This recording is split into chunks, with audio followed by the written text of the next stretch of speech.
जो जितनी भी बची कुची इक्विपमेंट जो इजराइल ने तबाह नहीं की थी उसको सैल्वेज करके उसकी मुरम्मत करके इन लोगों ने बड़ी मुश्किल से अल-शिफा अस्पताल को दोबारा ऑपरेशनल किया था और ये देखते हुए इजराइल ने दोबारा इस पर हमला किया। अब जाहिर है कि अगर आप न्यूयॉर्क टाइम्स की हेडलाइनें पढ़ें या आप दूसरी वेस्टर्न मीडिया की हेडलाइंस पढ़ें तो उनमें सिर्फ इतना लिखा हुआ है कि इजराइल का कहना है कि हमास एक बार फिर अल-शिफा अस्पताल में दाखिल हो गया है। लेकिन असल वजह क्या है? एक वजह यह है कि, और ये एक पैटर्न है, मैं आपको थोड़ा सा पैटर्न समझाता हूं कि इस वक्त ये जब हमला शुरू हुआ और ये 2 दिन से ये हमला चल रहा है, इतवार से ये हमला चल रहा है, ये वही वक्त था जब एक इजरायली वफ्द कतर में पहुंच रहा था सीज फायर की बात करने के लिए।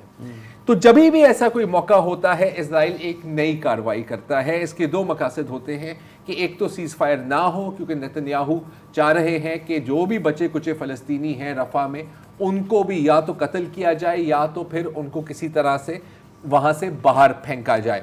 और दूसरी वजह ज़ाहिर है नेतन्याहू की जो बहुत बड़ी वजह है वो कि उनको पता है कि जब तक ये जंग चलती रहेगी उसकी कुर्सी भी कायम रहेगी। जंग ख़त्म हो गई तो फिर लोग इलेक्शन का मुतालबा करेंगे और नेतन्याहू वज़ीर आज़म नहीं रहेगा। तो ये जो सब कुछ हो रहा है एक तरह ये कुर्सी के लिए ही हो रहा है।